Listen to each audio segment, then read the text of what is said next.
On the spot news media, we got the latest news. We don't care about the views, we just representing right. Put local news internationally every night. On the spot, wave that Jamaican flag from left to right. Let's get it right, y'all know the type. We ain't dealing with the hype, we make it take flight. Yeah, man, my viewers and subscribers, what Guan, a blessed and wonderful Thursday evening to each and every person out there tuning into On The Spot News Media.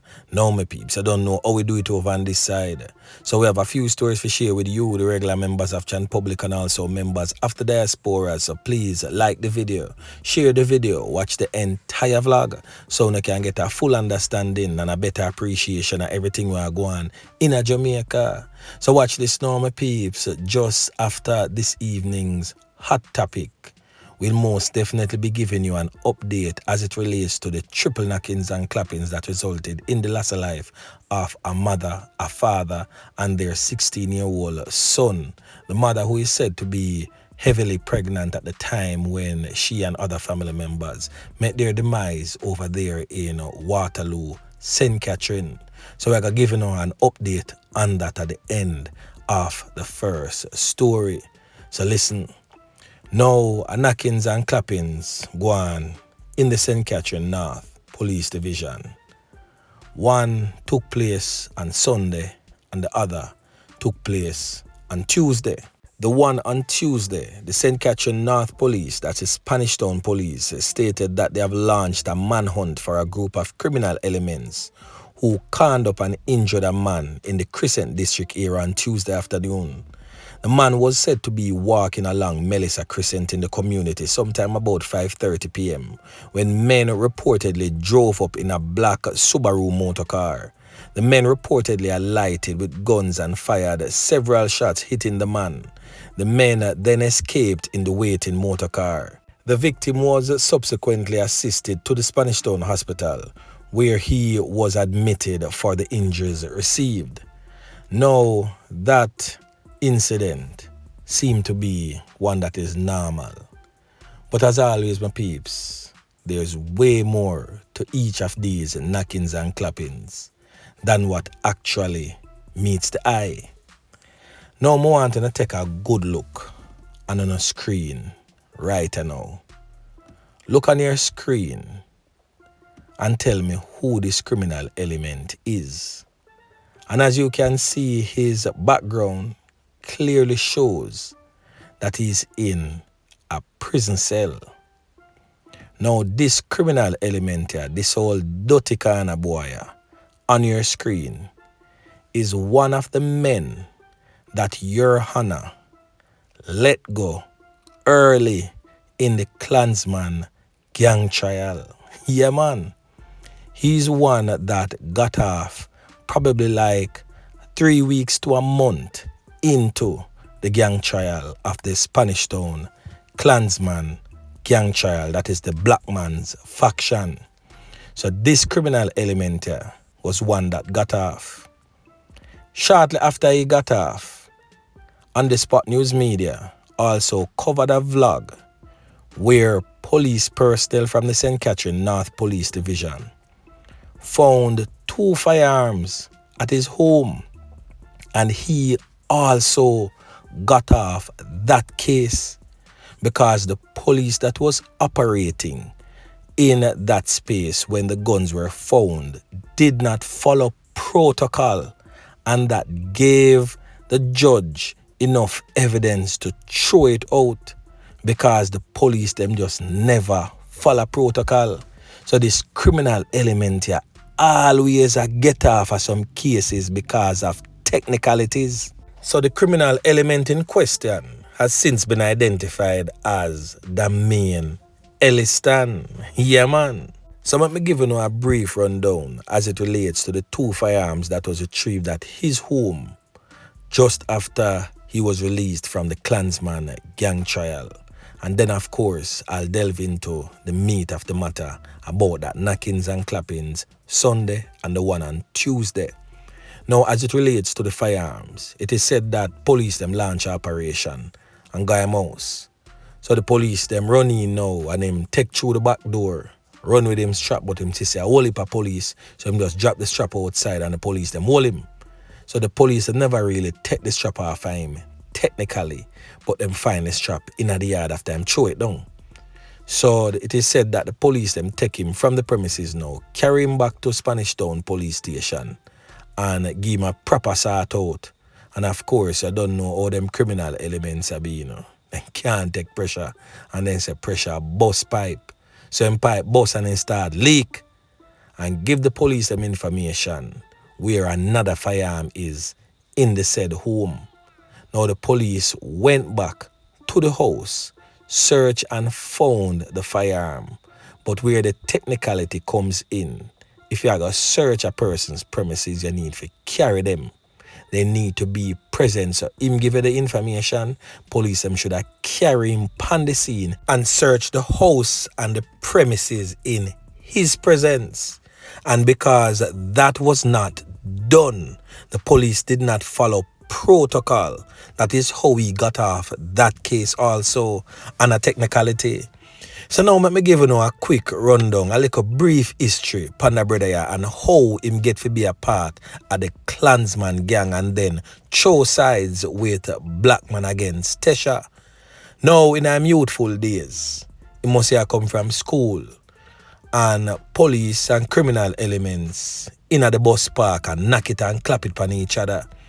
And the man with the police them and knock it and clap it on, drop him strap, drop him firearm in at the bus park, and him as a little school youth find the strap and carry it, go give it back to the Klansman. So I saw the Klansman them say, yo, that youth a good youth, I could take him on pan the team and groom him in at the badness. In fact, he was the one who slapped with Tesha brother on the bypass some time ago right at the tire shop. So he's a dangerous youth. Is a youth to be watched. So watch this now. So after he got off that case, Your Honor make him know, say, yo, you're not supposed to be seen back in the Damain or the General All Road community. You must not be seen there. So the younger youths, them in the place now, who fear him, of course, know, say, yo, him can't to come back in the place. So them a take over the place and I want to say, yo, them a run the place. But them attack it and I make him family members them hear back. So him family members them page him and make him know, say, yo, the little young youth, them a take over the place little by little. So I saw Sunday now, him go make a circle round a one part and kick off the youth door going at the house. If you go near him food and broke the plate and the youth push them away and get away. So I saw them can up the youth father Sunday night. And on the Spot News Media also understands that another well-known criminal element was also present with Damain, Elliston. Yeah, man. A criminal element that come from up a place known as Dignam. Now, Dignam when you pass round a Damain des and go way up in the bush part. A criminal element that is known by his alias as Magic Boy. Yeah, man, we not talk about Tony Mataran. We are talking about the criminal element known as Magic Boy. He was also seen and positively identified as one of the perpetrators of Sunday's knockings and clappings. Now, as it relates to the one on Tuesday, now that man is totally innocent. But the man has a son who is a Knockist and Klappist. And it is said that the son, Niam Damain Elliston, Uncle Food, back in the days, his uncle is presently on your screen. Now, this uncle was very close to Damain because when he got locked up, this uncle always organizes visits and make sure him get him food, him visit, him clothes, him look a phone card on him cell phone, all of them little things there. And the uncle always jump around for him. So now the uncle did make some talk in the streets, and the other criminal elements, them his rivals, heard the uncle making certain utterances and spot the uncle riding bicycle, go up a whole road and nyam him food right under the bridge there so where the highway go over the gorge. So the man we get caught up Tuesday, as I stated, is said to be the father of the criminal element where murder Damain Elliston uncle, the uncle known as Copper or Charlie in the streets. Yeah, man. So this thing here, as I stated earlier, there is way more to certain knockings and clappings in the streets. That's what actually meets the eye. Now, Javan, may I talk to you from around the old road. We claim to say you assume danship because Damain not supposed to come back into the place. You see what you cause by your own father. Your father could have lose him 3 pints because of the dirty kind of boy lifestyle where you a live. Yeah, man. And in the same breath, a same way boy father could have end up losing 3 pints Tuesday when the man them circle and see man can him up. Because boy father change on him life right now. Gone in him church and I live a decent life, all married too. And you see it? All of them things they come back, come haunt him because of what his son did. So parents have to be careful how you grow your children. And if you see your children take a certain path, distance yourself far, far away from them and their dirty activities. Yeah, man. Even though boy father used to be a scammer back in the days still, you know. Not the type of scammer like what we are seeing now. But you know the man back in the days we used to use a belt and fold the belt a certain little way in a circular form and take your money and say you must find the middle and you can never ever find the middle of the belt. And him used to repair cell phone too back in the days, but you don't know the thing. Him decided to change on him life and walk the straight and narrow, go in him church, find him nice wife and married and still end up get caught up even though it's not a life-threatening one. But him could have end up lose him 3 pints because if the man them they jump out of the Subaru and run him down, a dirt settings would have gone right there so. But now my peeps, make me give you another part of the story. Now down in the Kingston Central Police Division there so, where you have an ongoing gang war with Genocide and Darkside. This criminal element here, same way, Damain Elliston, is also one of the top Knockist and Clappists for the Genocide gang because the black Subaru that they drove to carry out both knockings and clappings in a Damain and Old Road between Sunday and Tuesday was spotted going into the Genocide territory, and that is where he's presently hiding. And he's a top tier member in the Genocide gang. Yeah, man. So this youth here now just knock it and clap it over Spanish Town. He might do a whole heap of damage for the Genocide gang in the Kingston Central Police Division. So officers on the ground in the Kingston Central Police Division, note this face. This is a known criminal element from Spanish Town, but he's actively operating in your policing space in the Kingston Central Police Division.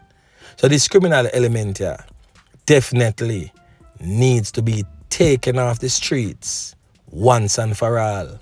And obviously, putting him in front of your honor definitely not work out because him seem to always slither his way out of those criminal cases and find himself back on the streets again, committing same or similar acts. This young youth here, from him bust out in the packing of Klansman, I doubt if he has ever spent 2 years straight on the road, always find himself behind bars for whatsoever the case may be. As I stated, he got charged for the knockings and clappings of Tesha Miller's brother back in the days on the bypass road there so. And he got off that case also. This man presently on your screen, a him name fame photo, this brother is known as Blue. And how Blue knockings and clappings go on, you know. Them go mash up the road in a whole harbor and a come back from a works and spot Blue on the road and name Blue food quick and fast and him take away himself. Why him name Blue food? Him claim to say him remember back in him youthful days, Blue did box him father because Blue was a Damain in the place, in a film space during the time when he was a no name. So Blue box him father from back in them time there and him carried heavy upon him heart. And one time him spot Blue in the streets right out of McGregor Lane there so. The man just come out of the car and say give me a quick stop there. And just name Blue food quick and fast, jump back in the car and continue pan them journey. And I saw Blue end up lose him 3 pints.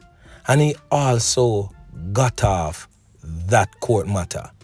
So tell me, my peeps, in a full honest opinion, you feel like say it is full time now, Officer Yeman Pick and team is deployed to go seek after this criminal element here, Damain, Elliston. Yeah, man. So now, Damain, one quick question. What you think I go on when you and Officer Yeman Pick and team I make 4? Don't answer that.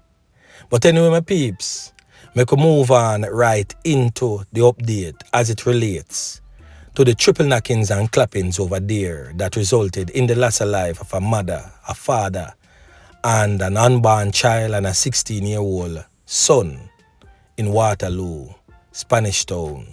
Boy, may I tell you, the thing rough. But as it relates to the update, on your screen is the criminal element where the police them clap way. He was listed on the persons of interest list as it relates to the triple knockings and clappings in Waterloo. His name was the last on the list, known as Gaza or Gaza Man. He was most definitely the last on the list, but garnered the opportunity to be the first to go. Yeah, man. So anyway, listen. Good morning. We're here today because just to provide some additional information about the incident that happened today. If you recall, yesterday the police were alerted sometime after 6 of a scene where a family was killed, a mother, father, and a son. Coming out of that investigation, the police did some additional work. We weren't getting much information at the time from the persons that were there. However, we did indicate that the intelligence community and the investigators would look more closely at what happened yesterday to see if we could find some more information that could give us some lead as to why the individuals were killed yesterday. They are still in the process of doing that. However, at this stage, based on the work that they did, they are satisfied that what happened yesterday morning is a continuation of a gang conflict that started sometime in August, where some incident happened, and this yesterday seemed to be a response to what happened then as part of the ongoing gang conflict. So they carried out an operation this morning. It was intelligence-led. Out of that operation, they seized 2 illegal firearms. One person, there was an incident and one person was fatally shot. And 3 persons taken into custody. One of the persons that died in the incident this morning was named yesterday afternoon by the investigators as a person of interest. He was named on the list as Gaza or Gaza Man. So the firearm was seized, and he, unfortunately, he died during that incident. One of the persons in custody of the 3 is a brother of his, and there are 2 other persons. When they did the assessment, one of the things that the investigators realized, even from what they picked up on the ground, that the likelihood of reprisal for that incident yesterday morning was very imminent. And we saw what happened this morning where the police and the military team that worked the operation actually intercepted what could be another serious incident. Probably they saved some lives by virtue of what they did. They are satisfied that they're on the right path in terms of the leads that they are following. They suspect, based on what they know, that there are other individuals that they are looking for.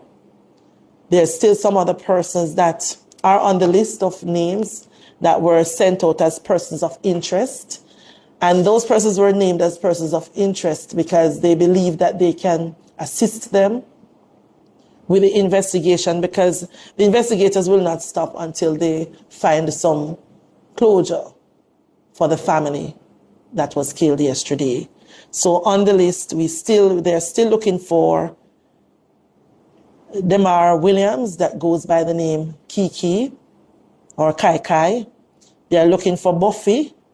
They are also looking for Richie, and these are all aliases because their true names are not yet ascertained by the investigators. They are looking for Othniel Loban, who goes by the name Tickman. And there are two persons of interest who are not residing in Jamaica at the time, but are known to be influencing what's happening in the community. And one goes by the alias Negos and the other Blacks. So those are some individuals that the investigators would want them to make themselves available so that they can have some discussion. And I know that as we share this information, there are individuals in the community who we believe have information that can assist with this investigation. It is very, very important that they get to the police and tell us what they know, because we're not dealing with ordinary individuals. We are dealing with individuals who are willing to go out there and kill teenager, tie up a pregnant female, cut her throat, shot her. These are not ordinary individuals. And based on what is happening, as long as those persons are in the community, then the community is not safe. So we want the members of that community to see themselves as part of the solution. We have to get these guys, and we need to get them very, very quickly. Otherwise, we run the risk of seeing in the community even innocent persons being part of what's happening there, because these criminals are not really concerned about the livelihood and the safety of these individuals. They are all about carrying out their violent acts against persons who they are targeting, the criminal network that is very, very active at the moment. When you look at the intelligence that's available, the best response is for the police to be able to arrest these individuals, and very, very urgently.